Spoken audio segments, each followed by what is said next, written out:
What's up guys, it's Punchy, and today we're back with another solid Deepwoken update with a bunch of new content and adjustments to things that we're already used to. Unfortunately, it isn't time for Holotide just yet, but if I had to guess, that seasonal update might happen next week, so get ready. In fact, this actually got confirmed on the 31st of October of next week, which is, Halloween, so yeah. Anyway, there's some stuff for everyone to mess around with, so hop in game for yourself to test it out. Last week, if you missed it, we received a new critical attack for the Imperator's Edge Legendary and Shade Step, a powerful new Shadowcast mantra. I don't know if this update is crazier, but it might have some content that you weren't expecting. Anyway, make sure to like and subscribe since we're only 2,000 subs away from 100k, and let's get right into it. With the first edition today, we got a new weapon that's enchantable and usable on basically any build. Introducing the Rockmaller, and this thing is pretty special. At a first glance, it's a very simple weapon that looks super clean. It's a rock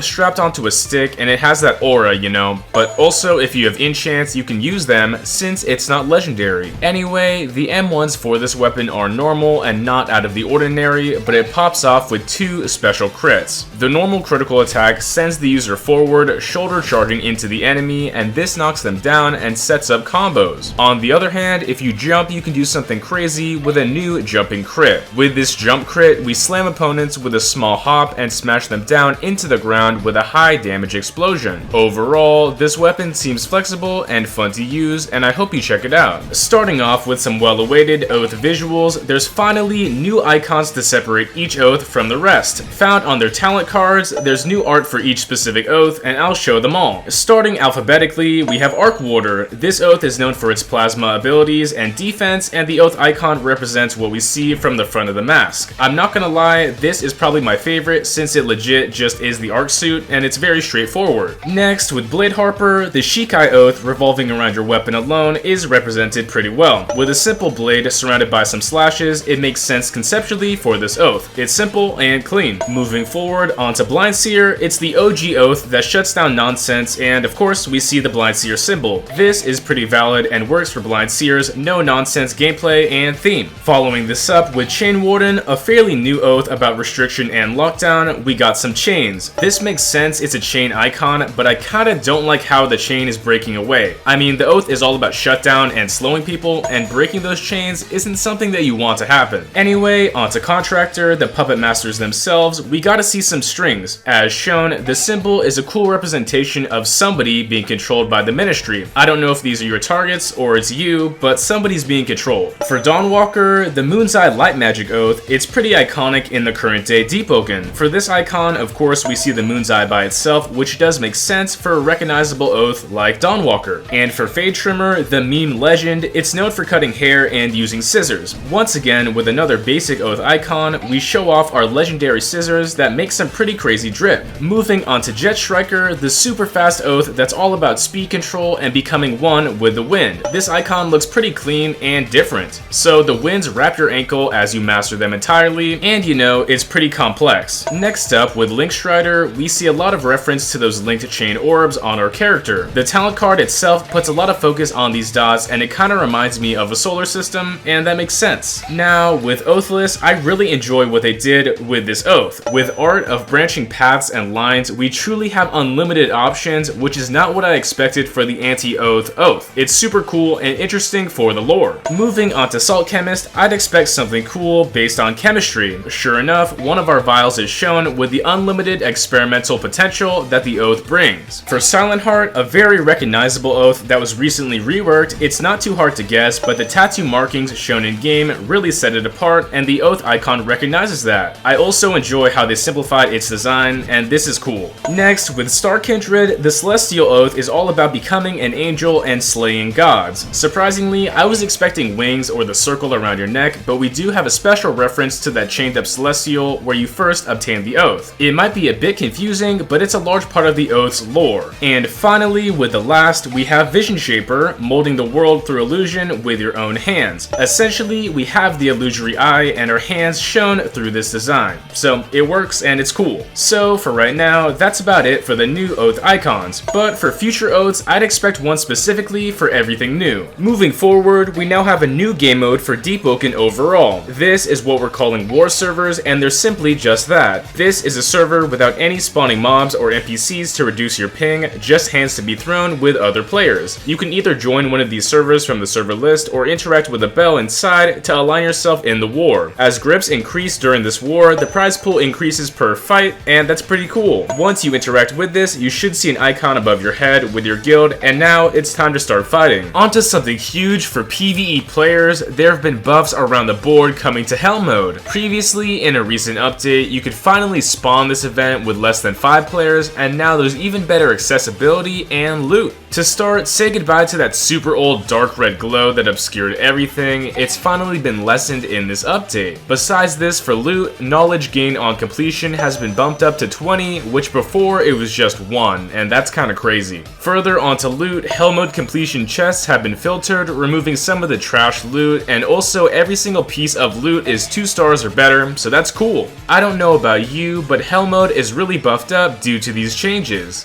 Additionally, they also added some stuff to a talent from last week, and we finally have sound effects and visuals to Mythic stability. So, when you're being executed by an auto execution move, it now shows a shield alongside a sound, which reminds me of the Sigil Knight from Rogue Lineage. This is simply peak. Also happening in this update was an absolutely massive nerf to a bell that was super valid and almost meta in PvE. Corrupted Payback was a bell that healed after reflecting damage and scaled with PvE multipliers, which meant you could essentially heal back everything that was damaged to you and even more with a single bell activation. In this update, the maxed heal you can obtain is 80 HP, and that is crazy. This is a giant nerf to all things with healing, and it might be over for this bell. And finally, that's it. As always, make sure to check out that weekly battle royale to win some games with your friends as the wait for conquest continues. If you want to see even more exclusive content just like this, make sure to like and subscribe so we can finally hit 100k subs. We're super close. Anyway, thanks again. It's punchin' time.